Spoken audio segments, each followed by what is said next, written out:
Hello, and welcome to Keys to the Market with Lawson, Realtor at the House Store serving Knox and surrounding counties. Today on this episode, we're going to talk about a buyer key. My special guest today is Melissa Brewer with Thompson Insurance Group, and we're going to explore insurance. We're going to answer all kinds of questions, but if there's something that you would like to know that we don't cover today, I will have links at the bottom of the podcast for Melissa and myself, so you can reach out to either of us to get your questions answered. So Melissa, welcome to the show. Thank you. I'm so excited to be here. Yay. So can you tell our viewers a little bit about yourself and your company? Sure. I've been in the insurance industry close to 30 years now, and love to work with people. Thompson Insurance Group, we are a small agency, but we have access to different carriers, so we can get you the best quotes and the best coverage available for you.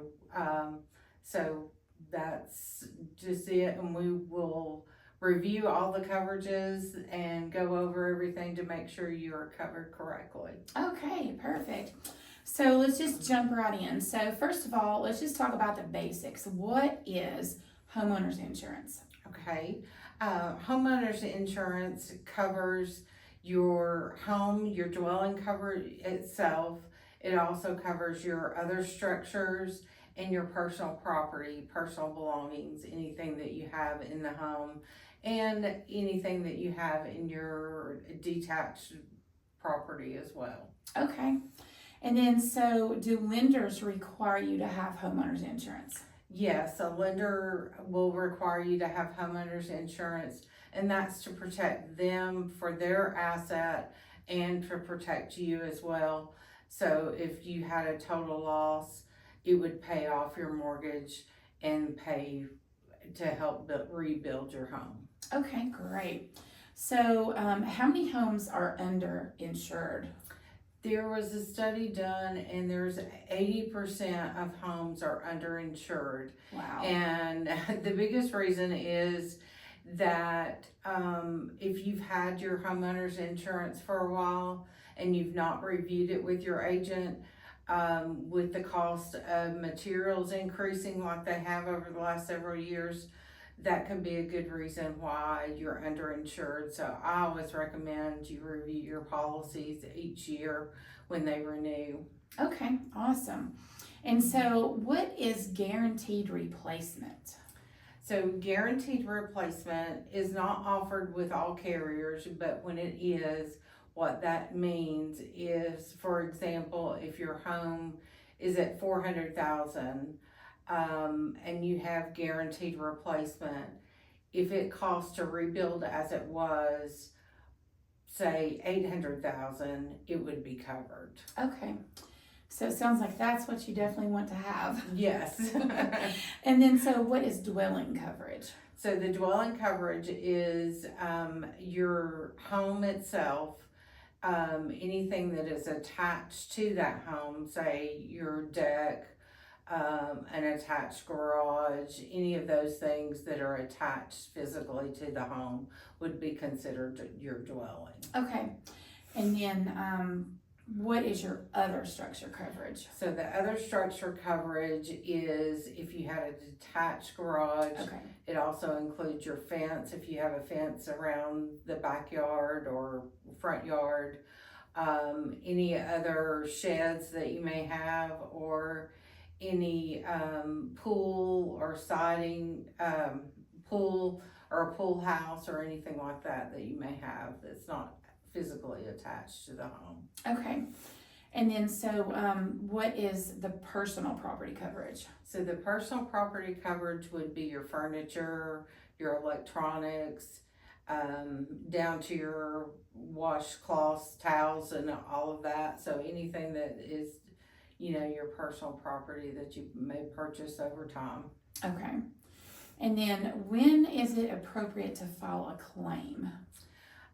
So with your policy, if you have a deductible, for example, of $5,000, I wouldn't recommend filing a claim if your claim is going to cost about $7,000, $6,000. If it's real close to what your deductible is, I don't recommend filing it because the claims do count against you over time. Okay. They stay on your record about 5 years. Okay. Just And if it's close, you're basically gonna just pay for it anyway by the time you Right. pay that deductible. right. Okay, that makes a lot of sense. Yeah. So what is service line coverage? Service line coverage is any underground lines such as your electrical, cable, water, anything like that goes from the main road to your home. So that gives you a protection coverage, and it's an optional coverage on your home policy. So it is always good to have. I've personally had to use it, so. Can you give us an example of what you might use that for? So if you have a water line burst and it's on your side of the water line, and you have to replace those lines to go into your home, that's where the insurance Okay. would come in and cover. Okay, good. That's something to think about too, because when you have something like that happen and then you find out, oh, well, it's like an inch from the street and the company's not gonna pay for it, that's like That's a almost the long whole way. line is Yeah. on the homeowner, so that's a lot to cover for sure. It is. Okay, so what does sewer or drain backup mean? So sewer and drain backup is, just for example, if your sewer backs up into your bathroom and it can damage your flooring, it can damage, any of your cabinetry. So this cleanup part is, it would pay to cover someone to come in and to clean that up, so you don't have to clean the mess up. And that's an optional coverage as well. It usually starts at 5,000 and you can go up, to 50,000 in coverage, Okay. for the cleanup. Okay. Does cleanup usually run that much? Just depends. Depends. It depends on the severity of the damage. Okay. Yeah. And so, for the person watching, if they say, why do I need liability coverage? So liability coverage, I recommend everyone to have liability coverage. And I always look at the value of the home. And if you have, say a $500,000 home, I always recommend you have $500,000 in liability on your home policy. And then maybe an additional personal liability umbrella policy. So with the liability, that's going to give you coverage should, say for example, someone falls off of your deck and you're found liable for, and they decide they want to sue you, so that gives you that extra coverage. Okay. So. Awesome. So what amount would somebody need for the liability coverage? So on the liability, like I would recommend for the personal liability umbrella, at least $1 million. That's the minimum on an umbrella liability policy.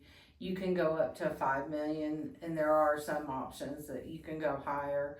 And I would base that on your personal assets, Okay. depending on what you have. Okay. And then we've already talked about why we would need that policy. So it sounds like that's actually a good thing to have, because if somebody For sure. were to get hurt on your property, then you would have coverage for that as well. So I did think of another question. So backing up just a little bit to where we talked about the personal property coverage. So a lot of times people think that when they have insurance on their home, and I've heard this a lot of times when, especially with first time home buyers, they think when they get their insurance, it covers everything. It covers the house, it covers, whatever's in the yard, whatever's inside the house. But then if they actually have a claim, it's only going to cover the dwelling if that's what they have. Then all of their personal property, that would just be a total loss. So they wouldn't get any any kind of recoverage for that unless they have an actual personal property policy. No, on the personal property is included on your homeowner's policy. And what it covers is a percentage of your home. Okay. So each carrier is a little bit different, but for example, the minimum personal property on one carrier is 60% of your dwelling coverage. So if your home is, just for example, 100,000, you would have 60,000 for personal property. You can increase that personal property more, and then also if you have specialty items such as high value in jewelry, high value antiques, or collectibles, those things I recommend you schedule on your policy. That way you're guaranteed that coverage on that item. Okay. That sounds good. That's a lot of good information that we covered too. Is there anything else you can think of that we didn't maybe talk about yet that would be good information for the buyer to know? Yes, one thing on the liability part, another example is if you have pets in your home, that liability would cover if your dog bites someone, say a delivery guy, for example. You would have that liability coverage to cover his expenses. Okay, awesome. Anything else you can think of? Can't think of anything else, but Okay. if you do think of a question, feel free to reach out to me or Racia and we can get you answers for you. Absolutely. Well, thank you so much for being on the show today. I appreciate it. Thank you. And if you or anyone you know is looking to buy or sell, just remember Racia Lawson, Realtor at the House Store, where every move matters.